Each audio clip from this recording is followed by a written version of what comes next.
A very good morning, good afternoon, or indeed good evening, wherever in the world you happen to be, and welcome to today's webinar, which takes cybersecurity, minimizing cost and disruption after a cyber event as its theme. The webinar is part of Riviera's Maritime Cybersecurity Webinar Week and will be 45 minutes in length. Now, ladies and gentlemen, just before we get underway, I'd like to share with you some key information that will support you in getting the most out of today's proceedings. First of all, please be assured we will send you the recording after transmission. Please do submit your questions at any time because we do Q&A throughout the webinar. And any questions that we don't get to, we come back to you in writing within a week of transmission. So there's every reason for you to get involved and send through your questions, confident you will receive an answer. Please stay tuned into the end so you don't miss out. I guarantee that over the next 45 minutes, we'll be sharing powerful, original, and exclusive insights of real benefit to your operations. So do stay tuned. And at the end of the webinar, please complete the exit survey, and in turn, we'll send you the presentations and the recordings. Well, ladies and gentlemen, high time I introduced your hosts, Riviera. Riviera Maritime Media is a maritime and offshore information specialist active in 4 areas: news, events, jobs, and data. To learn more, please visit the dedicated website www.rivieramm.com. This is me, ladies and gents, Edwin Lampert. I'm Head of Content at Riviera Maritime Media, and I'll be moderating proceedings today. And speaking of today, this is what we will be covering: where the cybersecurity function should sit in your organization, what an effective disaster recovery plan looks like, coordinating a company-wide response, ship and shoreside, maintaining business continuity, marine insurance, how much assurance, reputation management, and where does liability lie? This, ladies and gents, is our agenda, or in other words, how it's going to go. Presentations will be run consecutively and followed by open discussion. Please do submit your questions at any time because we do Q&A throughout the webinar. At the end of the webinar, we will share key takeaways and conclusions, and we will also preview what's next. What's next for us is meeting our panel. I'm delighted we have Gwilym Lewis with us. Gwilym is Chief Executive Officer with Neptune Cyber. Also on board is Philip Roche. Philip is a partner with Norton Rose Fulbright. And completing our set today is Andrew Hill. Andrew is Executive Director, Cyber Cover Specialist with Willis Towers Watson. Over the next 45 minutes or so, we'll find time for a poll or two. And of course, as you know, please do submit your questions via the chat messenger and we'll get to as many of them as we possibly can. Well, more than enough from me. High time we heard from the people we've dialed in to see and hear. So with that said, Philip, as and when you're ready, sir, the floor is yours. Thank you very much, Edwin, for that introduction, and good morning to everybody. Thanks for joining us. So as the lawyer in the team, I'm just going to set the scene from a legal perspective to explain why it is important that ship management companies, owners, operators have cyber response at the forefront of their mind and how that is part of good safety management. So we hear a lot of talk about the 1st of January 2021 deadline. It's a slightly false deadline because, of course, what the words say is that cyber security measures must be in place after the first verification of the DOC after 1st of January 2021. So that could be quite a lot later in the year. But more importantly, why it's a false deadline is that it is not acceptable to wait until that time to get this house in order. You have, as a ship manager or operator, a duty to safety manage, risk manage your ship. Cybersecurity has to be seen as just another risk that you need to deal with to run your ship and ensure that your ship is seaworthy. As we know, safety management is a key component of ensuring and demonstrating that an owner and operator is exercising due diligence to make the ship seaworthy. What is seaworthiness? Very briefly, we all know this test. The ship has to have a degree of fitness that a prudent ship owner would require to send the ship to sea. The degree of fitness extends beyond the physical condition. But importantly, the third element of the test is that these tests are considered against the current state of knowledge of the law. And we are way beyond the time at which ship owners, ship operators can just stick their heads in the sand and say, this doesn't matter, we can wait until 2021 and ignore everything until then. The threat is out there. We have many examples, and Andrew and Gwilym will talk about some of those later on. There is a raft of guidance. You can see those on the screen here of the information that is available free of charge to ship operators to help them deal with the risk of cyber attack and how to defend against that. So to ensure the ship is seaworthy, you need to have reasonable measures to protect against the cyber attack. And you also have a plan to detect, deal with, but most importantly for this talk, recover from that cyber attack. And this is not a fanciful thing. The need to be your ship to be seaworthy is a current requirement for all your charterers and your cargo owners whose cargo you move.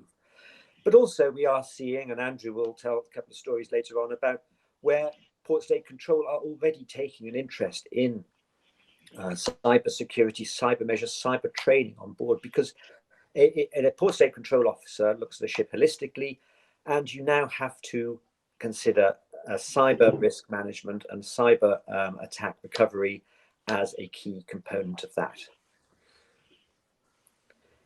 What does the ISM code say about this? The ISM code requires safety management should provide for safe practices, fine, assess all identified risks to its ships and establish appropriate safeguards, and importantly, continuously improve safety management skills of personnel ashore and aboard ships, including preparing for emergencies related both to safety and environmental protection.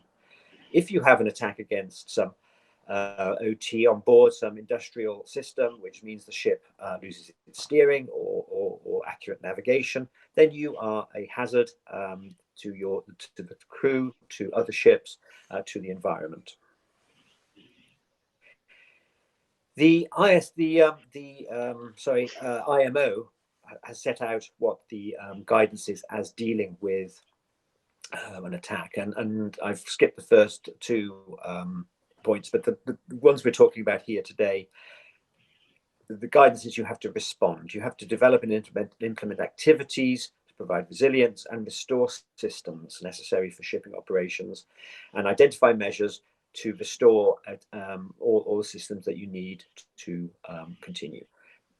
In relation to respond, of course, what the key thing to do in an emergency is to get control of the situation. If suddenly you've lost your steering, then you have trained seafarers who act as a buffer against that attack and will detect that they have a problem, and they can, a simple thing, anchor the ship, bring the ship to a stop until we can sort things out. So when you're looking at the risk management, what sort of things are the authorities worried about being attacked? And there's just a list of the sort of elements of IT and OT on board that you need to be considering about your electronic navigation equipment, connectivity with external data. All these sort of things should be something that you look at in your risk management process and work out what would happen if somebody hacked that, so you lost it, or it was taken under control of a malicious person. And in that initial assessment, you then have to ensure an appropriate response.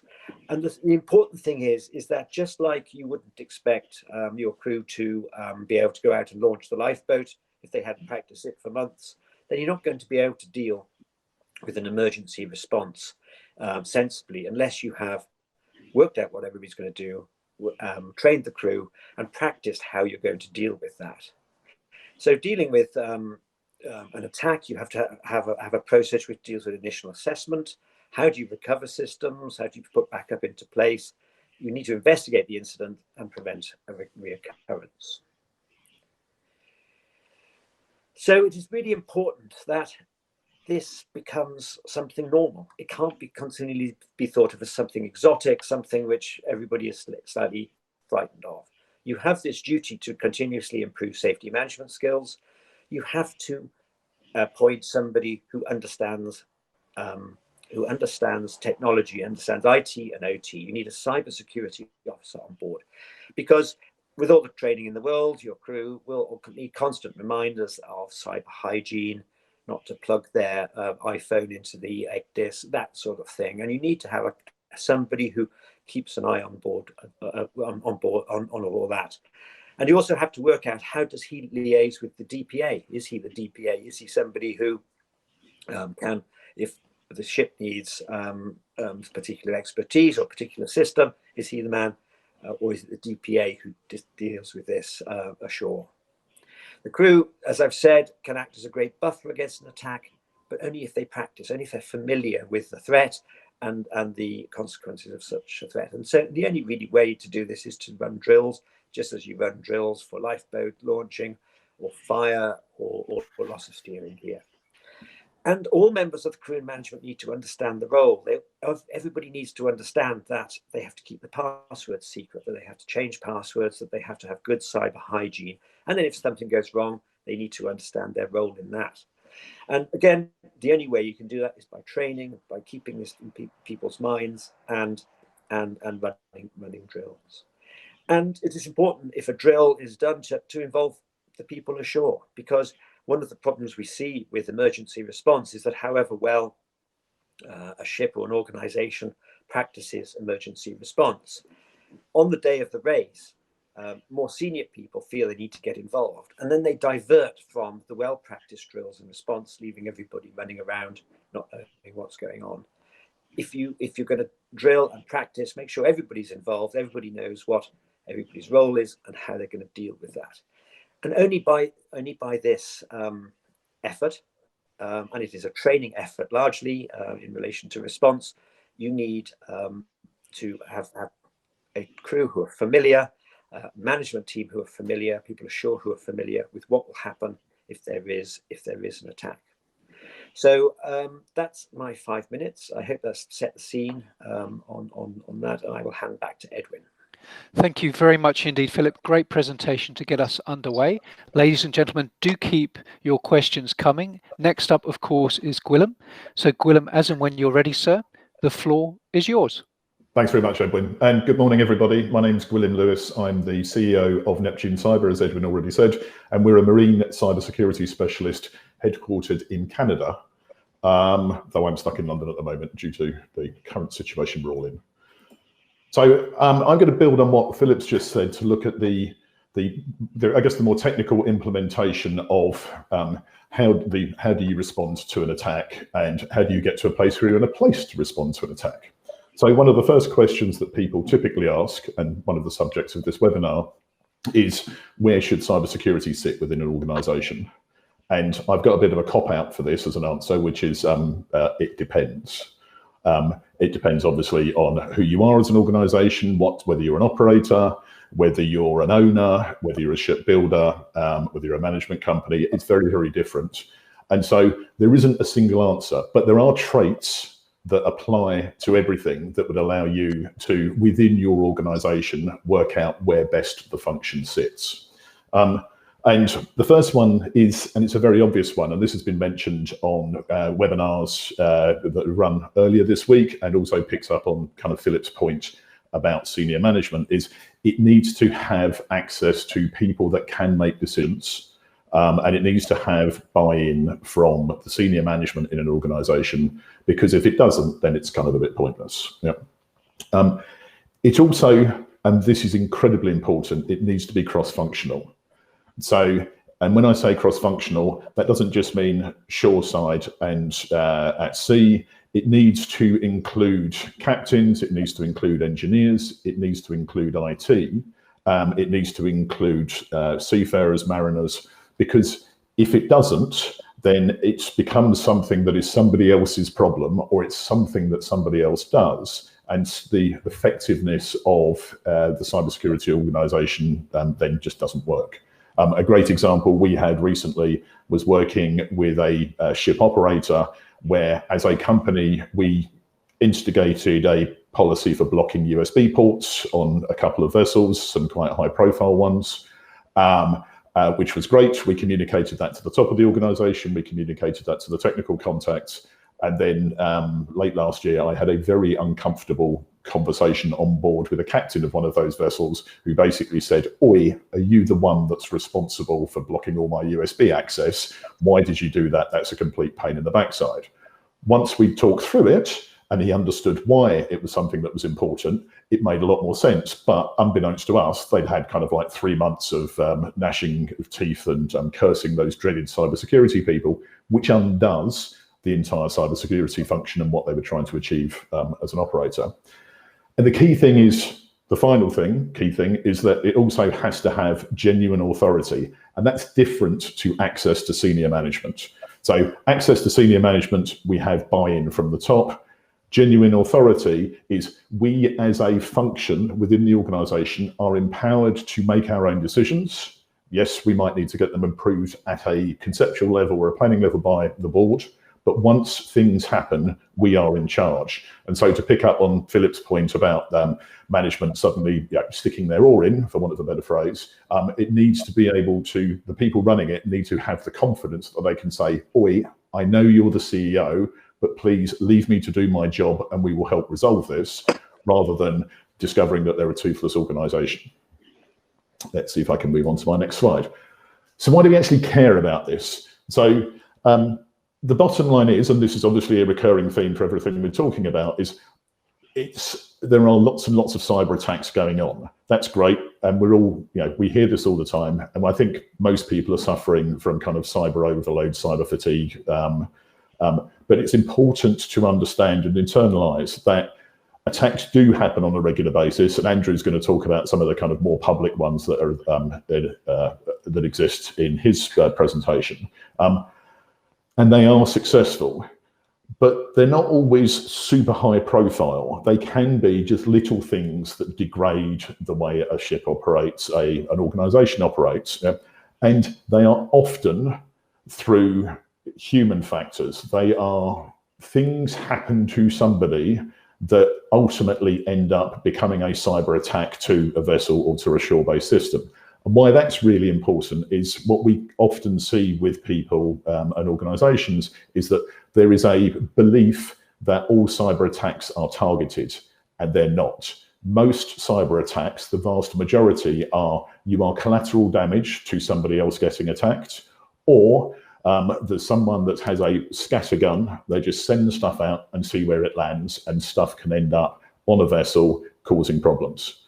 And where that's important is back to operational capability. You may not be dead in the water. You may not have a critical incident, but you could, as we scenario planned with another client recently, end up with your onboard fridges that were run by an external catering supplier shut down, and you suddenly discover that actually all the food's spoiled, and you now have to make an unscheduled stop in port, which is not a great issue from a cyber point of view, but obviously disrupts your operations. So that then brings us to, that's great. So what do I plan for? And again, the cop-out is there isn't a simple answer to this, but again, there are key traits. What's really, really important, and particularly because lots of people, most people are asking about what do the IMO guidelines say, is that whilst there are guidelines in place, whilst there are things that we should be doing that we need to demonstrate that we're doing, actually that for many people becomes a boilerplate exercise, and a good disaster recovery plan actually needs to exist to be a plan to do stuff. It sounds very, very obvious, but if it's a box ticking exercise, then don't worry about investing money in cybersecurity. Make sure you've got your paperwork up to date, and there by the grace of God go you. As you're making that plan, it needs to assume that whatever you think can't possibly go wrong is going to go wrong. And why that's important is that it's easy to plan and say, well, that will kind of never happen, so we'll worry about that later. But back to my fridge example, it's the weird stuff that comes from left field that is probably going to cause you the most problems. And so the plan needs to include those, even if it's that's really unlikely, yeah, but it has to cover those. And then most importantly, it needs to be a living, breathing document that's not something that is created at the same time that you're updating registration documents, the stuff that you need for the IMO, for ports, etc. It has to evolve. And if you have a cybersecurity function or people that are responsible for it, they need to be constantly looking at, is the plan still fit for purpose? And the reason for that is severalfold, but the key ones are, stuff in the world of cybersecurity changes incredibly quickly. That's why Microsoft patch their software every Tuesday, because things that weren't problems last week could be problems this week.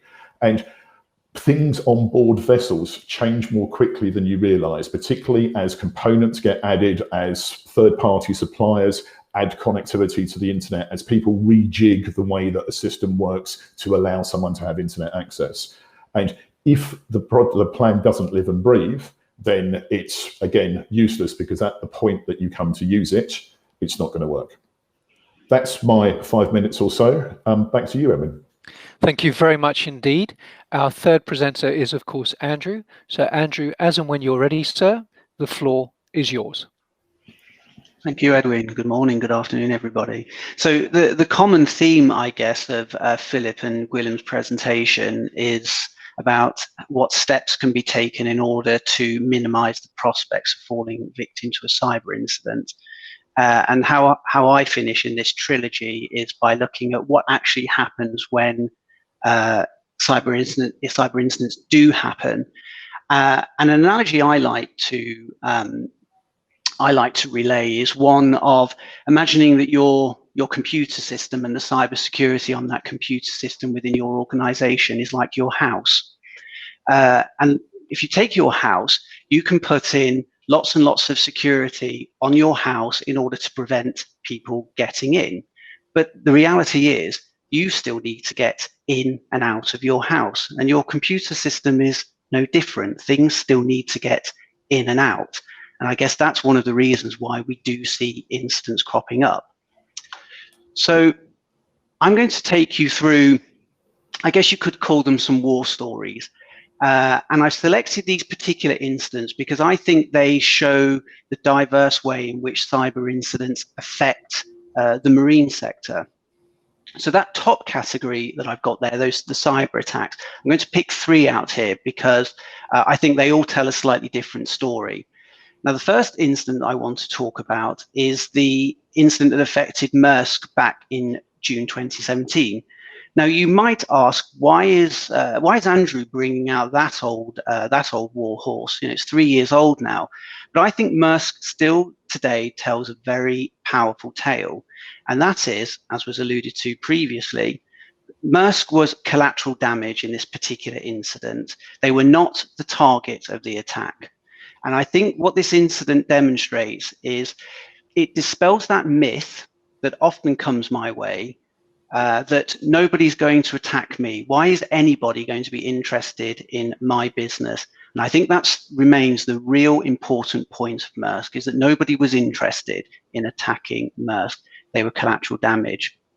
And what's helpful with the Maersk incident is that they were quite transparent about the impacts of that incident. And the CEO confirmed that the losses were somewhere in the region of $300 to $400 million. Now, again, you might ask yourself, what is the relevance of that? Maersk are an enormous operation, and therefore, you know, of course, you know, that loss isn't going to be the same for every organization. But even if the organization is only a tenth of the size of Maersk, you know, do the maths, that's still a significant loss. The next incident I want to talk about is the third one on my list in February 2019, and this involved a merchant vessel bound for New York. And I happen to think this is a fascinating incident and really demonstrates the unique ways in which cyber risk can affect the maritime sector. And now this particular incident involved, say, a merchant vessel that was bound for New York. And as it was approaching New York, the captain was required to put a call in to the US Coast Guard advising that all of the computer systems on board that vessel had been completely debilitated. Now that led to the US Coast Guard and the FBI boarding that ship, effectively detaining it while undertaking an investigation. And what's fascinating about this particular incident is that there's been a limited amount of information published in the public domain which explains what happened on board this vessel.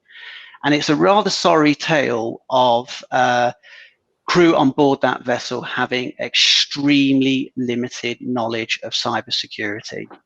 There was one password that was used across the entire network. There were USB sticks being plugged into devices at will. It really was quite a sorry tale. And I think that this, for me at least, this has emerged as a really important incident for us to understand and to see the impacts that cyber risk can have on the marine sector. And then the third incident I want to look at was a more recent one concerning MSC. And we know what happened there was that there was an outage of their customer-facing websites.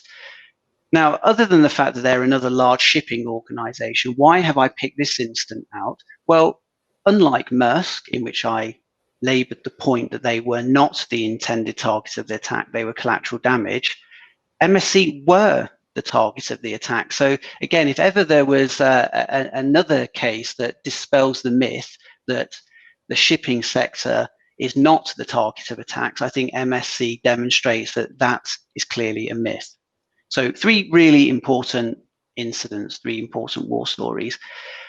And another type of incident that's emerged for some time now, which is very specific to the maritime sector, is satellite interference. And we can see in the public domain that there have been numerous stories relayed by captains of vessels in which they have reported spoofing incidents and jamming incidents. And at the moment, to the best of our knowledge, this hasn't resulted in any serious consequences. But it doesn't take too much imagination to see how a spoofing incident in which a captain of a vessel believes that they're in a particular point on the waters, but it transpires they're not where they think they are, could easily lead to some significant consequences. And we know that this type of issue, satellite interference, is prevalent in waters that are close to areas of conflict.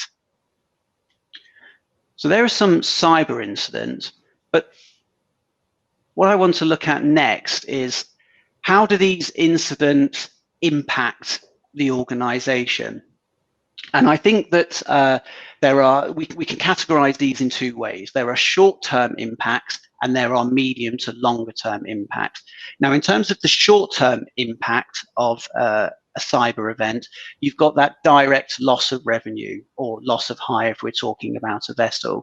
So again, I think Maersk and MSC are good illustrations of the point. You're in a position where you are unable to facilitate your business operations. You can't take bookings, for example. So you're immediately hemorrhaging revenue. You've also got increased cost of working. So again, if we were to look at the Maersk and MSC scenarios, undoubtedly there would be additional cost associated in getting your business back up and running. And having worked on a number of business interruption incidents, that always has to be the priority. Get the business back up and running as soon as possible. And that does require an influx of cash, essentially, in order to do that. Other financial impacts include expenses. So again, if you are a Maersk or you are an MSC or any other organization that's been affected by an incident, unlike a fire, for example, one can see a fire and one knows what to do when there's a fire, put it out. Well, in a way, cyber's no different, because if there's an underlying issue that's causing a disruption to your service, you need to put it out. But unlike a fire, it's not so easy to do that because you can't see these things. So you need specialists to come in and identify, well, what is the issue and how are we going to put a stop to it? Again, that gives rise to cost. And then another impact again, pertinent to ship owners in particular, is physical damage. So the cyber incident, let's say we are talking about some sort of tampering of the navigation system on board the vessel, which results in a collision. One can see there that the physical damage could ensue, and there'll be costs in order to put that right. So there are some of our short-term impacts. And then in terms of your medium to longer term impact, there is this issue of loss of revenue due to reputational damage. Now, I would say that fortunately, we live in an environment now where there isn't as much negativity surrounding an organization that falls victim to a cyber attack, because as William said, they're happening all the time, and this is a real problem. But that only goes so far, because if you keep falling victim to a cyber incident, that's not going to go well. And if it transpires following an investigation that your cybersecurity was completely hopeless and that gets out into the public domain, again, what kind of confidence is that going to instill in your clients? And then on my final slide, I just want to look at what are the challenges with addressing cyber risk in the marine sector. And I guess this is where I'm going to put my insurance hat on to a degree. Now, dealing with this like a clock, looking at 12 o'clock there at the top, I think it would be fair to say that the maritime sector has been a late adopter of technology. So what we've certainly seen in the insurance domain is that financial institutions and retail, those types of sectors that have brought in technology to facilitate their business very early on, they are the organizations that have been the sort of early adopters of cyber insurance, because they've seen the risks and the consequences playing out much earlier. But it's fair to say that the marine sector, while a late entrant to reliance on technology, is well and truly there. I mean, electronic bill of lading is just a case in point. As we move around clockwise, misconceptions that cyber risk poses a lesser threat to the marine sector. Well, I would hope that in that first slide that I presented on, I've done something to dispel that is a complete myth. Cyber is pervasive. It affects any organization that relies on technology. It is entirely non-discriminatory. Moving around, a lack of reporting. I think that, again, not necessarily unique to the marine sector, but I think there certainly is a feeling that what we actually see in the public domain doesn't actually reflect the realities of the situation, that there are certainly more cyber incidents going on resulting in losses than we know about. Continuing to go around the clock, this is really Philip's point, but in absence of cybersecurity regulatory framework, laws and regulations drive good behavior. And that's what we're seeing right now in the world of marine, that we're seeing requirements coming into play. We are seeing the IMO saying cybersecurity has to be a priority for your operation. Continuing around, the cost of addressing known vulnerabilities is high. Now, I'm happen to know this because I have had discussions with ship owners who have said to me that they are aware that in some cases they are reliant on legacy systems, and that the cost of replacing those legacy systems is significant. Now, these, of course, are key commercial considerations, but again, I would hope that pointing to the sort of losses that Maersk suffered as a result of the cyber incident, that there has to be some careful consideration here between the cost of upgrading, for example, legacy systems and legacy software against the losses if those vulnerabilities are exposed. Moving up again to inadequate specialist knowledge of how cyber risk affects the marine sector. I think that, again, because this ties back to my initial point of the marine sector being a late adopter rather of technology, it follows that specialist understanding of how technology affects marine has been late as well. But again, I think that we're reaching the point now where this is being looked at more carefully and more forensically, and there is now a greater understanding of how cyber risk affects the marine sector. And then finally, in terms of risk transfer, there seems to have been inadequate insurance solutions in place to reflect the actual risk that is posed to the marine sector. But just a little plug here for a product that we've developed at Willis Towers Watson called SciNav. There are products such as SciNav and others that have been developed and tailored to respond to the specific needs and requirements of the marine sector. Back over to you, Edwin. Thank you very much indeed, Andrew. Great presentations, one and all. Just ahead of the questions, and please do keep them coming, ladies and gentlemen. Let's do a poll or two. So the first one is on your screen now. It asks, do you think it is possible for a cyber risk event to impact the world economy to the same magnitude seen with COVID-19? So you have three options there: yes, no, uncertain. Do you think it possible for a cyber risk event to impact the world economy to the same magnitude seen with COVID-19? The results are coming in thick and fast. We will be reporting the full findings in an article we host on www.rivieramm.com. However, in 10 or 15 seconds, I will let you know how these various options rank. So if you haven't voted yet, please do so. It's completely anonymous. One or two of you still to vote, so please take the next 7 seconds to do so. So ladies and gents, what I can tell you is that in third place at the moment is uncertain as a response. In second place, it's no, and around 40% of the votes are yes. You think it possible for a cyber risk event to impact the world economy to the same magnitude seen with COVID-19. We'll give you the precise breakdowns in an article after the webinar. Let's do another poll, ladies and gentlemen. Here it is. So does the adequacy of your supply chain's cybersecurity and the impact that could have on your company concern you? So basically, do you think you're vulnerable? Do you think your supply chain leaves you vulnerable? Is it something that concerns you? Options are yes, no, and uncertain.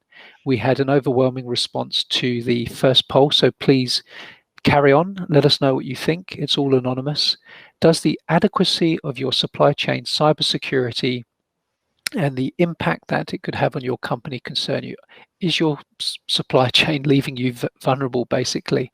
Well, I can tell you that there's a very, very definite view among the audience today. No one at this juncture has said no.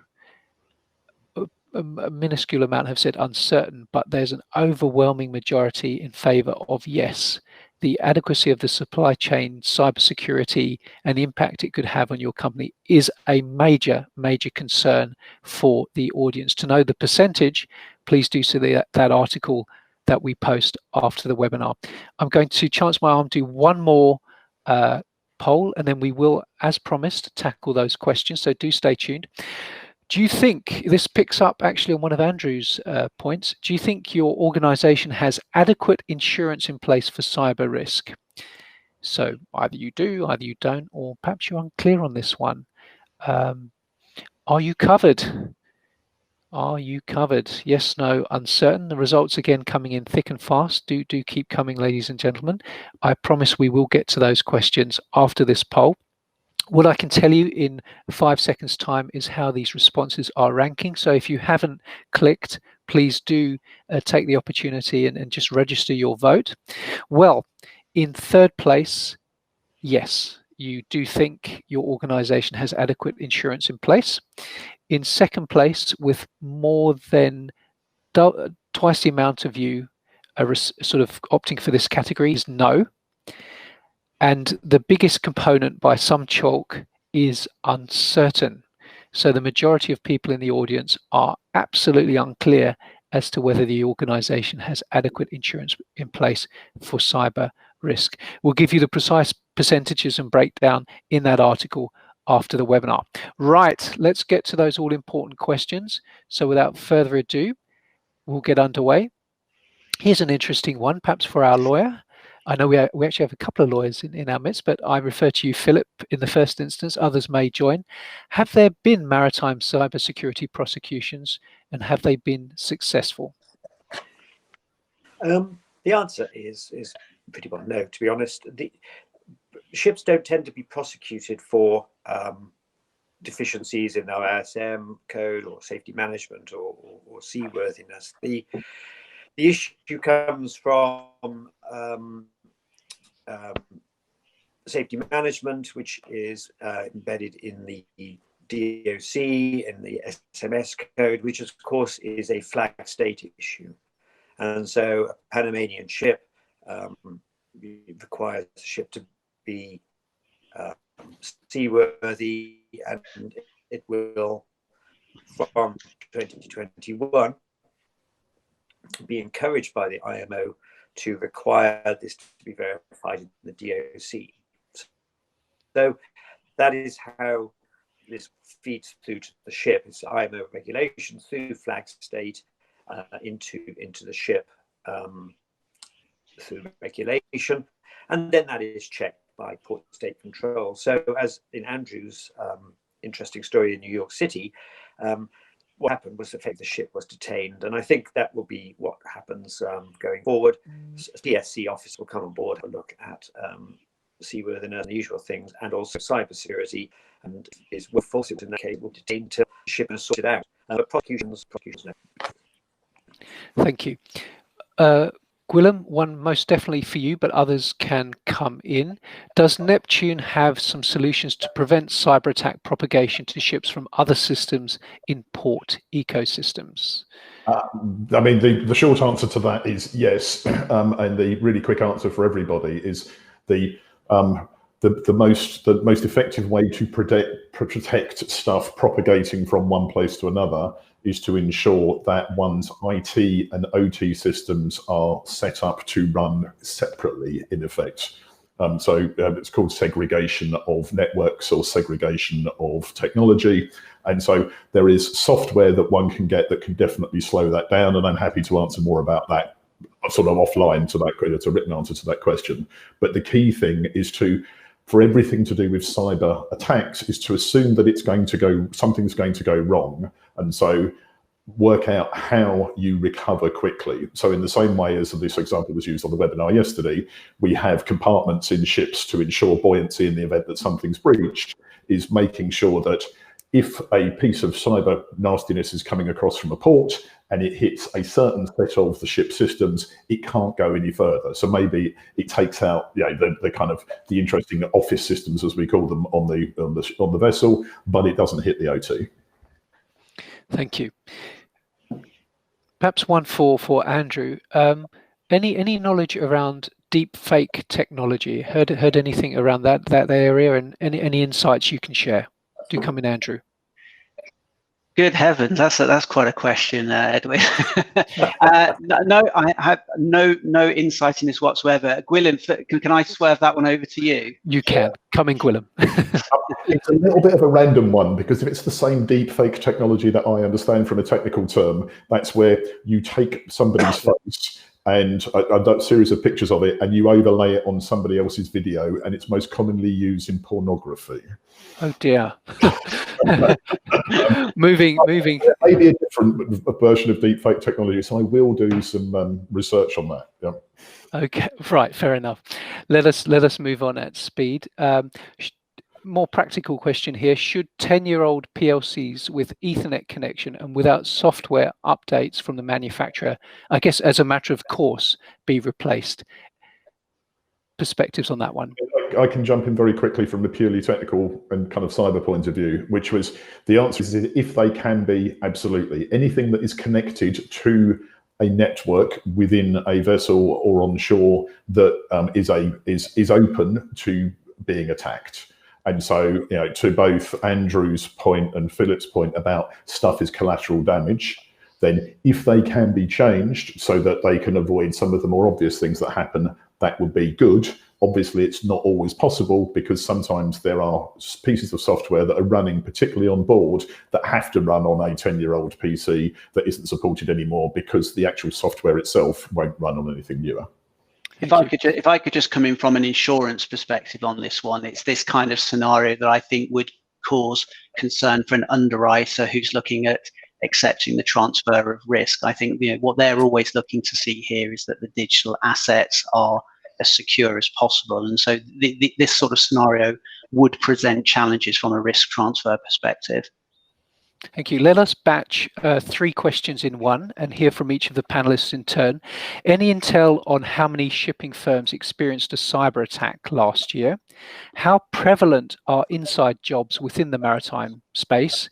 And any lessons from the Twitter hack for maritime? So a 3-part question, and I'd like all of you to reflect and come back on those points. So how many shipping firms experienced a cyber attack last year?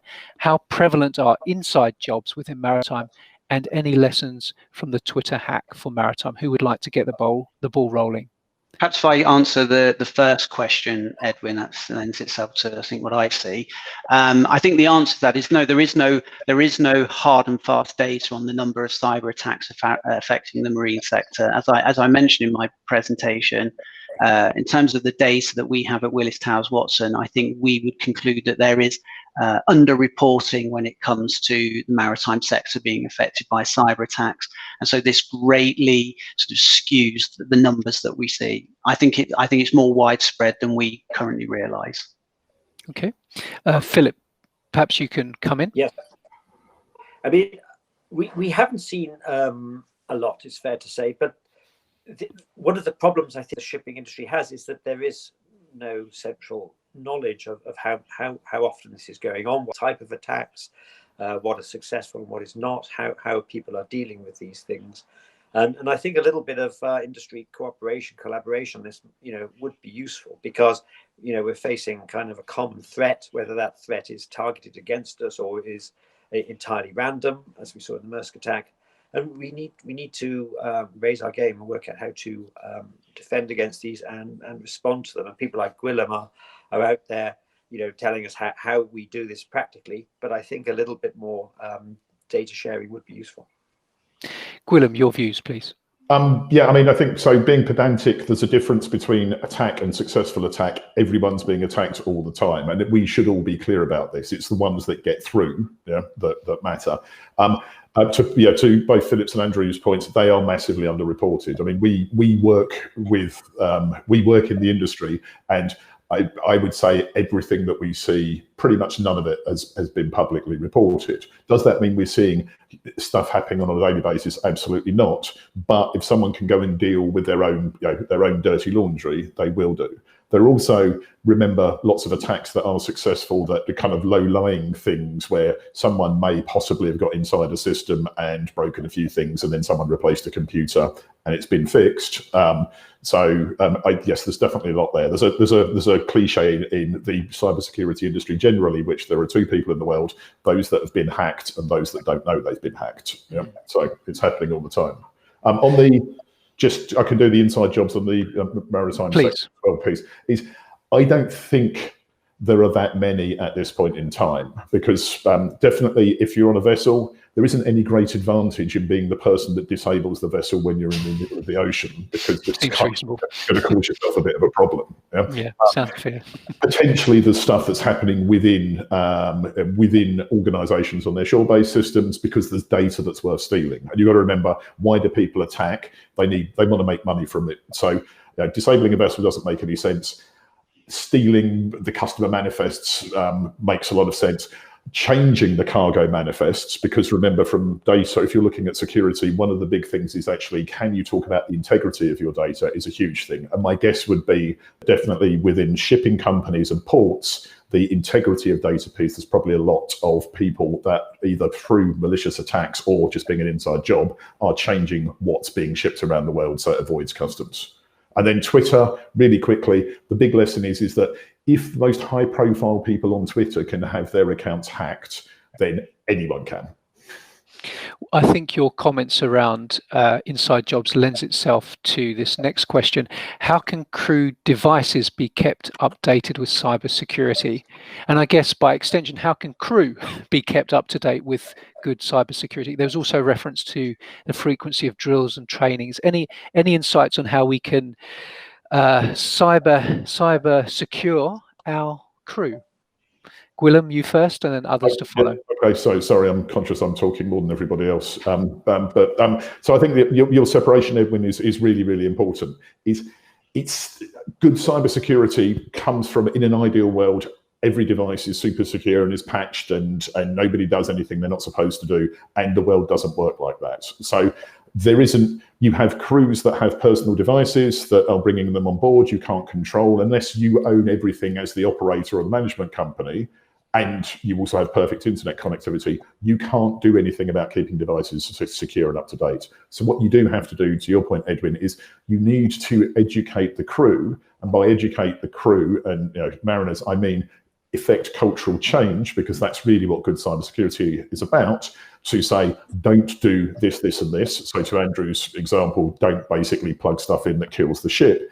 And in tandem with that, assume that your education of the crew is not going to be as successful as you think, and therefore ensure that onboard systems are back to, and I'm being a little boring about this, for instance, segregated, so that when someone does do something that they're not supposed to do, you're not in a place where it then basically brings you to a dead stop.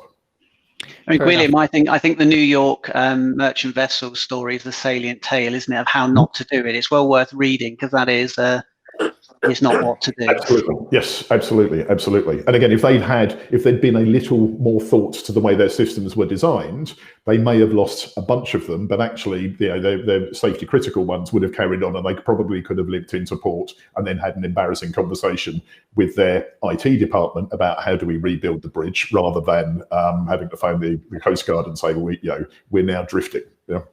I think, William, we've spoken about this before. What happened to that New York merchant vessel could have happened many times over to any other vessel. It was not necessarily just unique to their own cybersecurity hygiene. And we've seen it happen to other vessels, but not necessarily when they're at sea, but definitely we've seen vessels that haven't made it out of port for exactly that reason.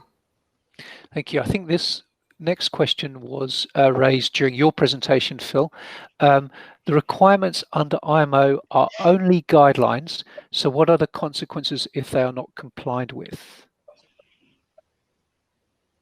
Well, as I mentioned in my previous answer, the IMO, much like the ISM code, provides guidance, and they basically are looking to the flag states to put into effect regulations and requirements of ships, ISM, SMS, so that the ship itself deals with these issues, because safety management has to be done at a ship or certainly company level. And so the way the regulation works is that the flag state is encouraged to put things in place, and that will happen during the course of the next few months in advance of the deadline. And so suddenly ships will get missives from their flag state saying, this is what we require from your SMS to deal with cyber issues, and there will be no doubt some differing approaches, but that is how it will come down to ships. So it's not the IMO enforcing it; it is flag state putting in requirements in place and to some extent enforcing it, and then ports of control coming on board, as they did in New York City, and having a look and seeing whether the cyber risk management is up to scratch. And of course, that the important thing that I was saying is that it's not just about defending, because determined hackers will get through. It is how you deal with that attack if it is successful. Well, I think, Philip, a consequence of not being compliant and using the New York ship as an example is that if your vessel is detained for any period of time, one assumes that gives rise to the potential for loss of revenue, because your vessel is not able to fulfill what it's supposed to be fulfilling. So I think that is a real risk. Quite. And I agree. Going off higher, your ship being found to be unseaworthiness is all going to have a huge amount detrimental effect on income, business interruption, as you mentioned. People aren't going to pay your ships if they feel that they are not seaworthy or proper. Thank you. Gwilym, you had something to add? No, I was just going to say, and it's particularly important if it doesn't happen to you on the way into port where you're fairly close to shore and you can get a tug out to you really quickly. If you're sitting in the middle of the Pacific, it then becomes incredibly expensive, because not only you've got to wait to get pulled back in and then brought under tow and then have everything fixed. So it could be a very, very expensive proposition. And I think that the one thing I was going to add, which is, if we think about the IMO guidelines as guidelines, what are the consequences if they're not complied with? Well, to Andrew's point and to Philip's point, it's going to cost you a lot of money. Ignore the legal sanction. You have the ability to lose revenue because your ship is not going to work anymore. Ladies and gentlemen, still more to come. We're going to have the key conclusions and takeaways of our panelists, and we will also share with you how you can get your hands on today's recordings and presentations. But just ahead of that, ladies and gents, I'd like us to do another poll or two. So if you're involved in managing operating ships, are you aware if a cyber attack has been mounted or attempted against any of the OT systems on board one of your ships? This is completely anonymous. So please do come in. If you are involved in managing or operating vessels, are you aware if a cyber attack has been mounted or attempted against any of the OT systems on board one of your ships? The options are yes, uncertain, no.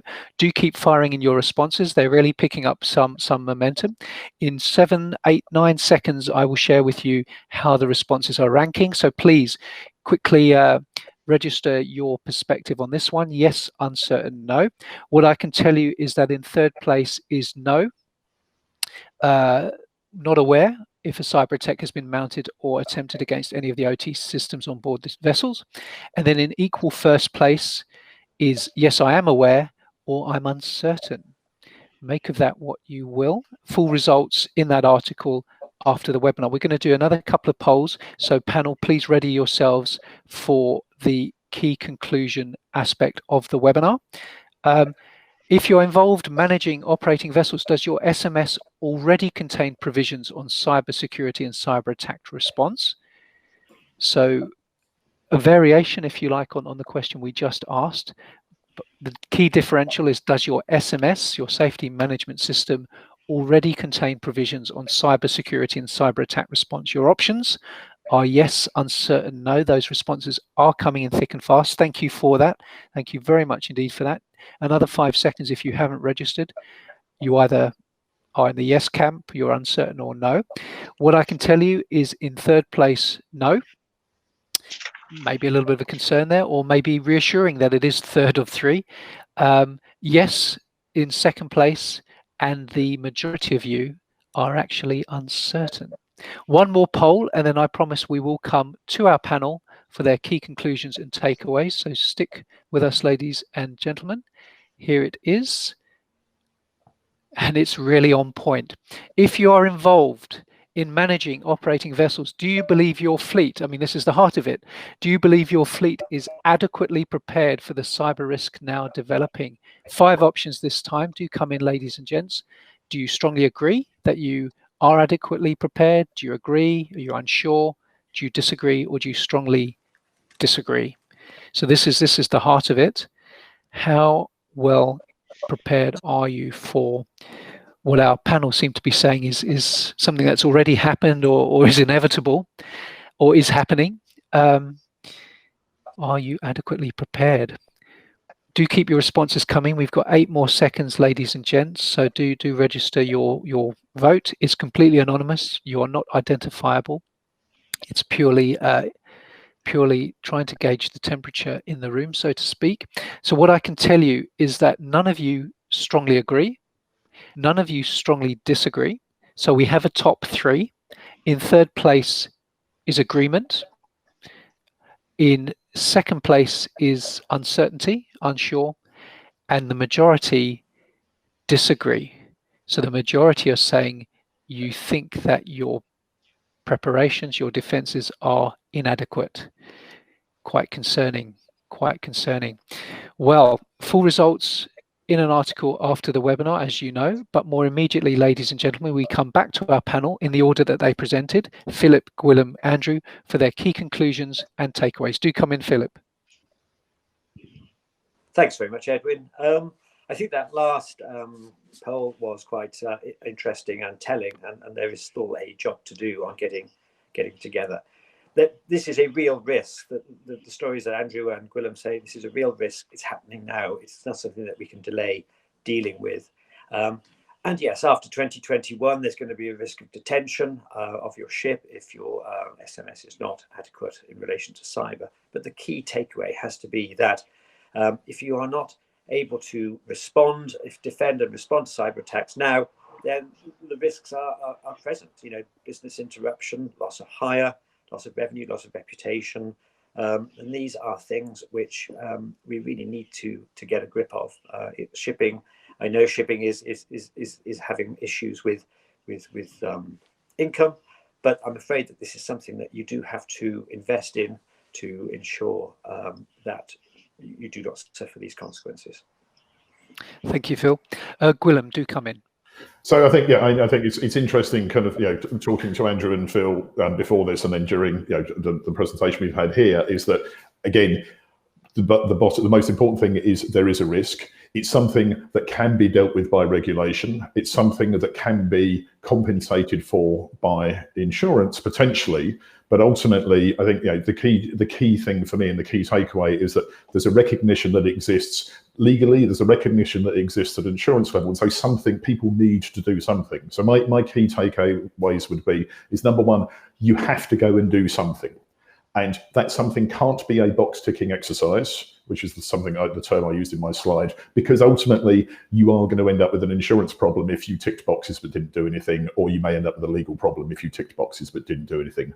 To do something, you have to have access to the people that are the decision makers within the organisation. And yes, there are, to Philip's point, cost pressures that exist nowadays, but budget needs to be allocated and people need to agree that this is something they take care of. And then finally, and this is the really key thing, is anything that you do at an organisational level to address cybersecurity has to be cross-functional. It needs to include IT, it needs to include captains, it needs to include engineers, it needs to include potentially mariners as well, but it has to be something that everybody understands, because one of the biggest issues we see is there's lots of silos within the industry and no one quite speaks the same language at the same time when it comes to cybersecurity. Thank you very much indeed. Andrew, do come in. Thanks, Edwin. So I think we've established that the marine sector is not immune to cyber risk. I would advise, don't be a victim of ignorance. Take steps to understand the risk and mitigate against that risk, including preventative steps and exploring your risk transfer options as part of that risk mitigation.